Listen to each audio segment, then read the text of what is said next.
NoCo FM's coverage of the 2019 Underground Music Showcase is supported by its listeners and by Audible.com.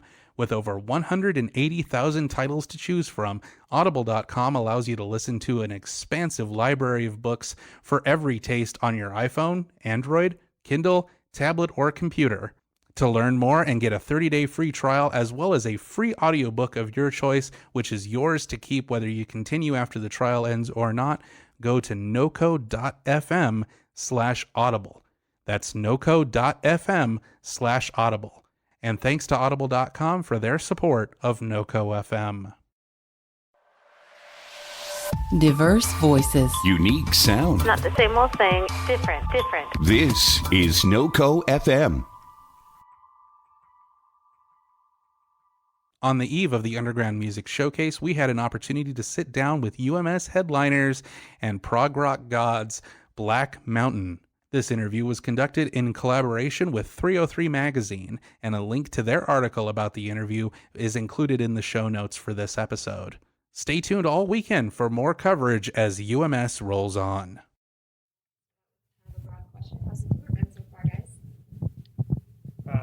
Well, so far so good. I mean, we're kind of a two-off. So one show outside and one show in the studio. And then we'll be going home for a couple weeks and then heading to Europe. So we're kind of just getting underway, really. We've done a little bit in the spring, and the heavy-duty touring is still ahead of us. HD touring. Right now we're just doing standard definition, 720p. In terms of the set list that you guys are putting together, is it, do you guys kind of float songs in and out each night? Do you kind of have a set of songs that you do each night, or you're kind of playing a mix of the old and new right now? It's always a mix of the old and new, but we usually kind of have like a basic sort of set, and then we have a few songs that we kind of switch out, that kind of rotate, I guess. Mm-hmm. Yeah, you know, we want to keep it interesting for ourselves and everybody else. So, yeah, we try and do a lot of the newer tunes when a new record comes out. So there's a lot of songs from the new record are being played. Mm-hmm. Yeah. Kind of touching on your new record, reading on your website, the cool description of that record compared to the feeling that someone gets when they first get behind a wheel. Do you kind of want to explain a little bit more about that sound, how that comes across on the record? I'll let Steve explain that because he just learned to drive recently, so he can tell you how good it feels. It's just, living rock vicariously through the steel wheels, I guess.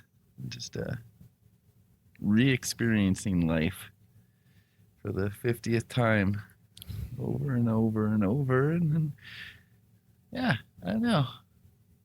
We didn't plan to make a road rock record, but I guess we did, and we're okay with that. You know, we spent a lot of time listening to music in vehicles, helicopters, tanks. So, yeah, it's kind of a tribute to wild youth past. You listen to music in tanks? I have, actually. I've made out in tanks. I've listened to music in tanks. There was a tank in my hometown that you could, it was the 80s, so it wasn't when rules were a little less, things were a little less strict, so that you could actually crawl inside the tank and hotbox the tank and make out in it, and drink, like, get a 7-Eleven big gulp and raid your parents' liquor cabinet and put an ounce of everything in there and go in there with, like, the new Quiet Riot, and do some groping and feel awkward and, Non-military use. The DIY party tank. Yeah, the tank's still there, but they welded up all the entrances. You can't get in there anymore. I think that there's a few musicians that own tanks, and the ones that I can think of are Stephen Morris, I think, from New Order or something, maybe owns a tank or two, and then the dude from what's his name, Aphex Twin. It's like Aphex Twin. What's his name? I'm guessing. Richard D. James. I think he's into tanks too. Or he owns one too. So. Anyway, the acoustics probably are not very good in those things, but everything else is great vibe wise. If you had a musical party tank, what would you shoot out of the musical party tank? Riffs. Sick melty riffs. Yeah. Heavy metal shells. Digital jazz. Right, bio-digital jazz. Yeah, bio-digital jazz. Shot in every direction. That's kind of like sonic terrorism. It's like Art of Noise. Yeah, something right. like that. Well, they actually did use that as a tactic, like blasting loud music in war-torn places to. Oh yeah, that's how they got Noriega out, I think. Like, just defeat people with sonics and right? drive people crazy. Yeah, Panama. They played Panama super loud to drive him out. That would drive me out. I'd go somewhere else. Oh yeah. There's a few other things they probably Weaponized played, though, that corn. I would be like, oh, I'm sticking around. I know it's not safe, but I'm gonna hide behind this wall and listen to this. What are some of your favorite driving albums? Pink Floyd Animals. What's that? Pink Floyd Animals. I said Heartbeat City by the Cars. But Yeah. it's being literal. I don't know. What's another good one? Autobahn by Kraftwerk, being literal again. You guys are playing the underground music showcase, obviously. What are your thoughts on what underground music is? Like, do you reject that label or do you accept it? Like, what does that mean to you? Music that dwells in a subterranean zone is how I would define underground music in the literal sense. So not in a tank, that doesn't count. It has to be under the surface of the earth. No, I don't know. Underground music is music, I guess, that just deviates from the norm in some way, I guess. I don't know. I don't even know if there's much of a distinction between underground music and mainstream in the same way that we grew up with. It's changed quite a bit now. With the most underground music nowadays, well, other than the noise scene, kind of just sounds like mainstream music from the 70s. So it's good music. But, I don't know. Underground's cool. It's cooler down there. More shade. What's the experience like playing like a festival like this where people flood in to see like a variety of different bands versus like when you guys are playing a show and everyone's there like specifically to see you play? What's that vibe like?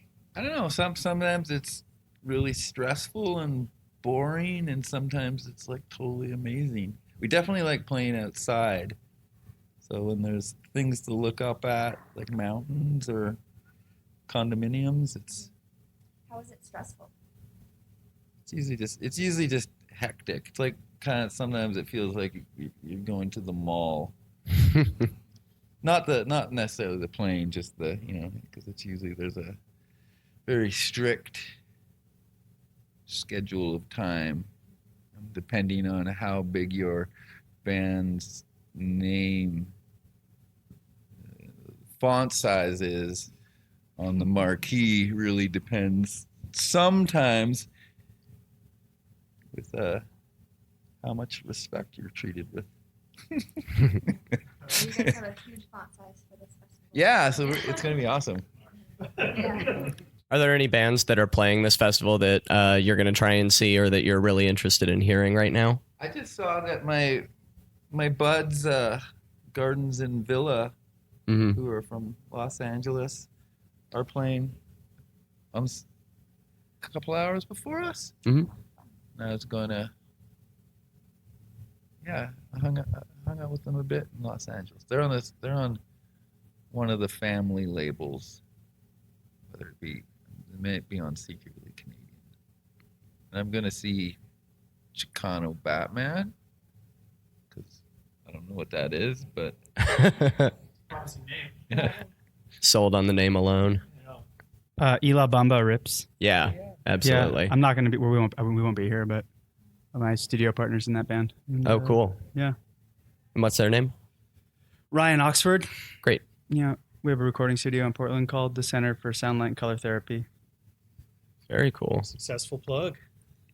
That's all I got. Drop that in there. Is she playing on Saturday or Sunday? Is it Surf Girl, Amy's daughter? Oh, right. No, what's the new band? Something Surf Moms. Surf Moms. No, there's a new name for it, though. Yeah, that's the name It's of called her like previous Zappa band. 304 or something. Venus. Venus 305. So everyone go check that out. Nice. I honestly felt old when I looked at the poster. I was like, I don't know any of these bands. Yeah, I didn't recognize any of them either, really. But that's what happens with festivals. Yeah. I guess they're all, they've all been hiding underground. Yeah, along with us, obviously. Just in a different region of underground. Have you found that the underground or the independent or however you would define it in this day and age, how have you found that that's shifted, from the time that, you started playing music and you started out, playing, punk in clubs and all that? How has that progressed from now to then, or from then to now, I guess? Well, the obvious change is I guess, digital age and social media and the internet and everything that sort of levels the playing field. Not really, but gives the illusion that it has done that, and allows access to so much more. If people actually can hear about something or find out about something, they can look it up really easily and hear it. Mm-hmm. Or they can just find stuff randomly, like online. You can kind of go down those weird tangential rabbit holes online where you just go, oh, what's this? Suggestions for you to listen to, and you discover stuff.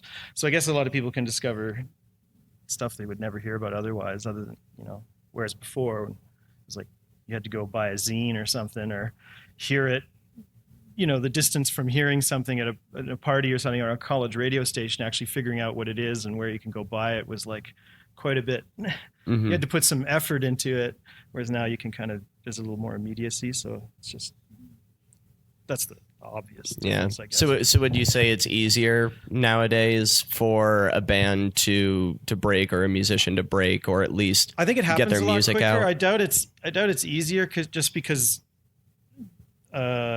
conversely, there's because everybody can just put stuff out really easily, and there's so many platforms that exist for things to be out there.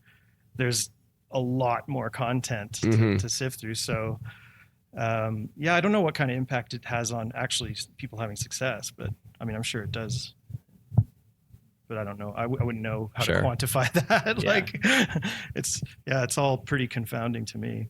Yeah, I mean, I don't know. I guess there's a lot more people involved. There's certain things I guess that whole network of touring from the 80s got built up, so it's potentially easier to tour now, but it's also sometimes disheartening because sometimes what was underground becomes the industry.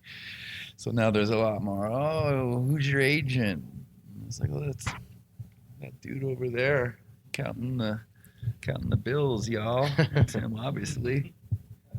But I don't know. Yeah, I don't know. It's weird. Who knows? I mean, I used to do lots of tape trading, thrash metal and stuff, and you could get your tape all over the world by that. So it's kind of I guess it's a similar thing to it feels like the kids have really taken over Bandcamp. Yeah. Which is cool. Because there's definitely certain things when people start, dropping dollar bills, there's usually dudes with suits trying to sweep them up into their pockets quicker than, everyone else, which can be depressing. But I don't know. It's like anything. There's good things about it, and there's heinous things about it. mean, yeah. I mean, our label, it's like our label when we started with them, they were like a small independent label now, or label then from Indiana, whereas now they would probably be considered a little bit movers and shakers of the scene. You know, they've definitely had some. I mean, you would never have guessed that, say, Bon Iver would be playing stadiums or headlining the Hollywood Bowl, same place the Beatles did. So that's pretty fucking amazing. Mm-hmm. So there's also the generational gap of, as opposed to just a teenage thing or a, it goes all the way to people that are pretty much corpses to newborns are into cool shit.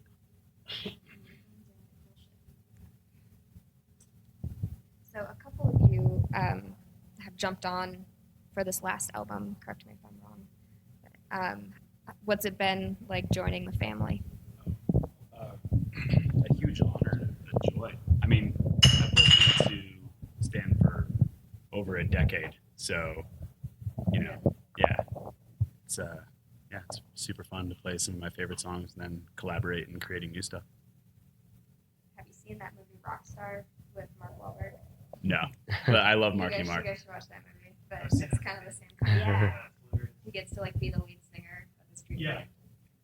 Wasn't that based on the true story of was it Judas Priest, or where they actually had a cover band singer who became the lead singer? I want to say you're right. Was it Journey? Okay. I think you're right. I think it might be Judas Priest. Yeah, maybe. This is really going to bother me now. I thought maybe you'd know that, Steve. No.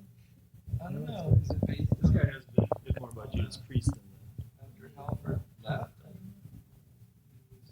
Oh no, it was early days. It would have been early on. So it would have been the Rob Halford story, probably. Mm-hmm. We'll Google it later. We'll figure it out. That's where the internet Get to the bottom of it. Yeah, It was Judas Priest. All right. What's it been like? We know a thing or two about It's been great. Nice. For the Wahlberg off later. It's been great. It's been great. When did you get on board? Same time as Adam, and so new. Yeah. Fresh blood. Yeah. Fresh blood. What's the experience been for the two of you playing some of those older songs and kind of locking into the groove of them?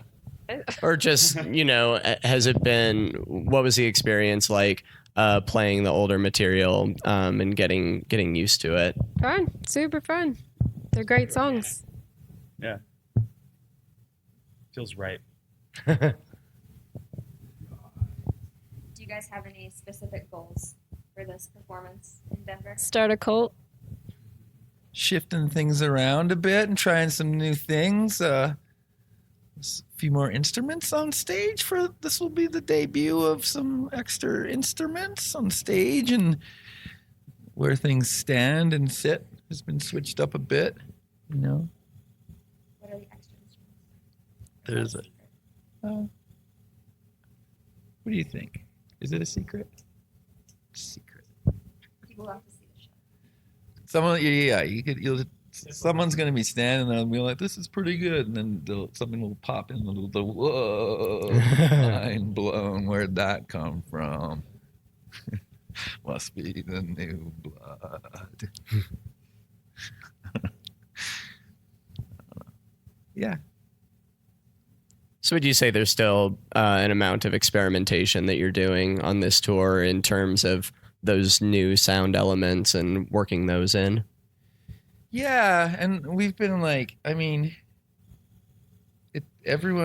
it feels like a band, as opposed to getting people to play stuff. We're trying things out, and there's certain things where you're there's sometimes there's old songs where it's well, we can't actually play that one like Chili Peppers like you want to, but we'll try it at least Smash Mouth or something. We'll put a Smash Mouth spin on it if you really want it. But yeah, I don't know. It's it's like everyone's like, it's a family, and it's like that was kind of me and Jeremy's when we were like discussing continuing the band. We were like, well, we just have to, needs to be a band. And yeah, I mean, we jammed yesterday for 10 hours in that room, and like everyone was like, it's like, yeah, do or die. It's like it's a team, and it's like no one was looking at their watch or crying about their PD or just watching their pizza get cold or whatever.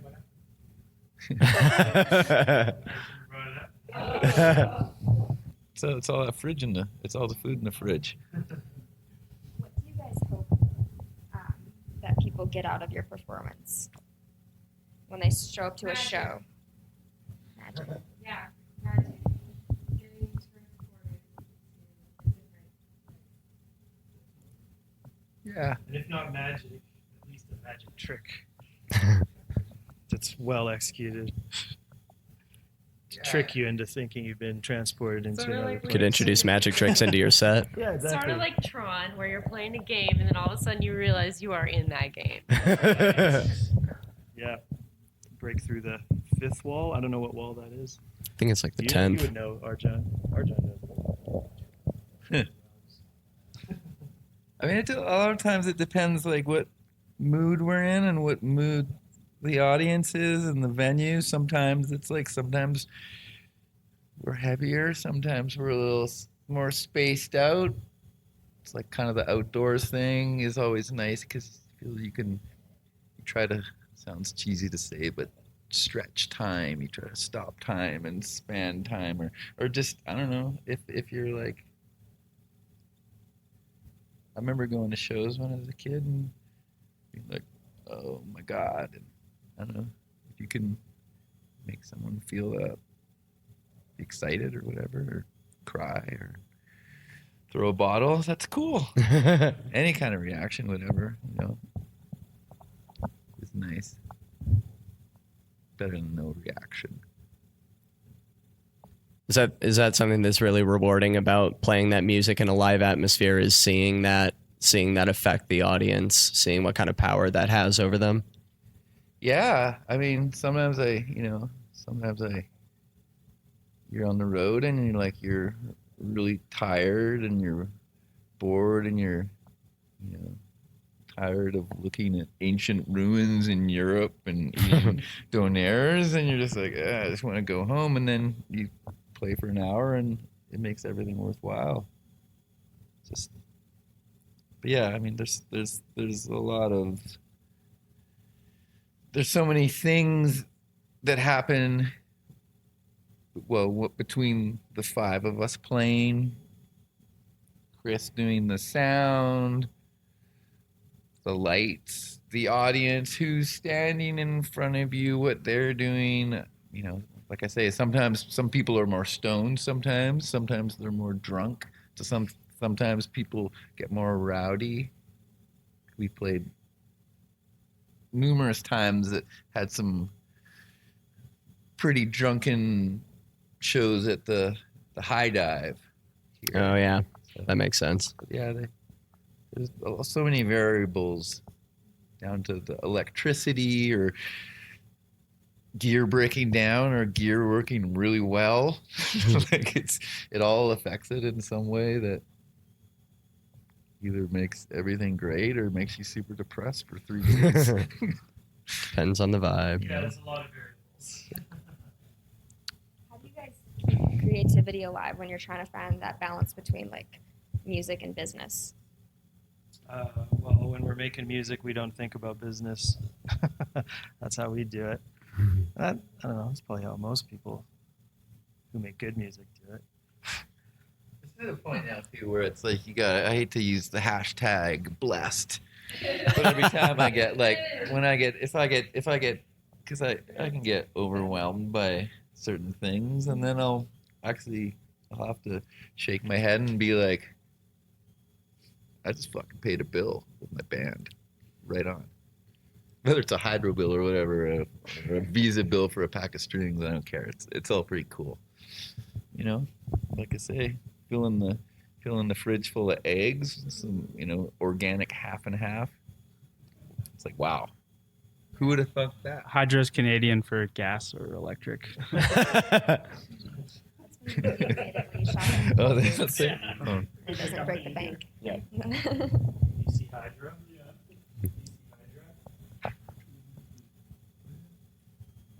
Yeah, we're certainly aware of the fact that it's a luxury to be able to go out and play music and put out records, and people actually buy them, and people buy tickets and come to see the show and buy the T-shirts and support your band. I mean, that's like, yeah, it's definitely, it's easy to, when you're in the thick of it, touring, etc., and getting kind of bored with the minutia of it all, and all the hurry up and wait, etc., and the heavy lifting here and there.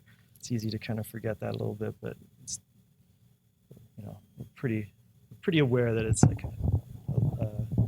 a luxury, or I don't know if the luxury is the right word, but it's a privilege. Yeah, it's like to be able to do that for sure.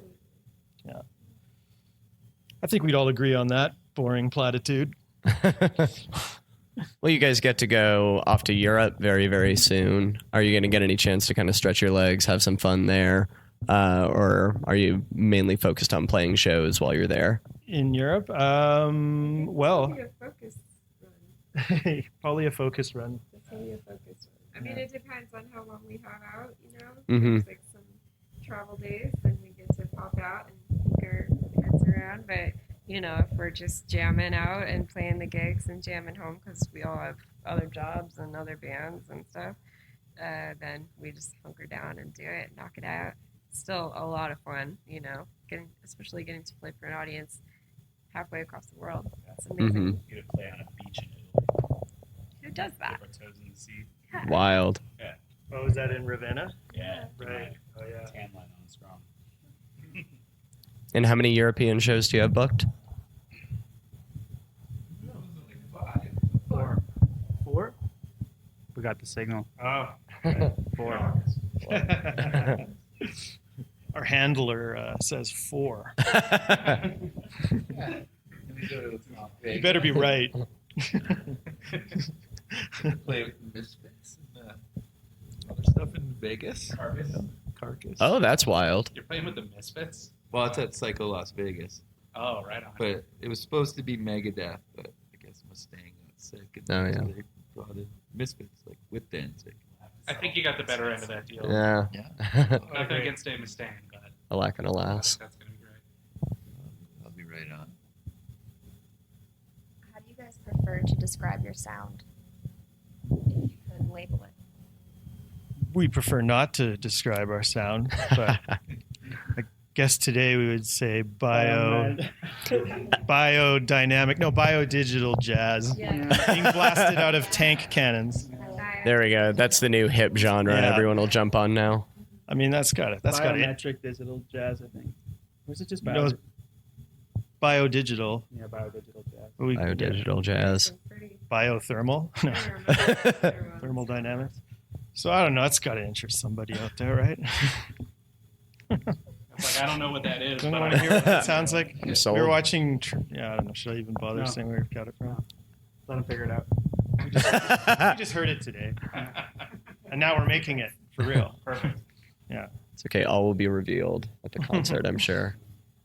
And I know you guys are different. You're coming from different points in your career, obviously. But do you have any rituals that you like to engage in, or like superstitious things that you need to do before you perform? Culty stuff.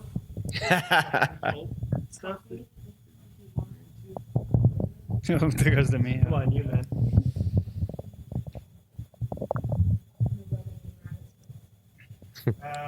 Remembering to go pee. That's something I try and do because I've been on the other side of that equation. It's easy to forget. But anyway. And I can't do what Ozzy does, so. Don't have a bucket of water to throw over myself. I'd also get electrocuted. But yeah, I don't know. I don't think we really have much beyond just hanging around in the green room if we're blessed enough to have one. Hashtag blessed. Hashtag blessed green room. Join our. Cool. That's not your jam. You might want to dip your toe in these waters. There you go. Biodigital rock revolution. Biodigital water. You won't even feel it. But you'll know you've been schooled. This has been a production of NoCo FM.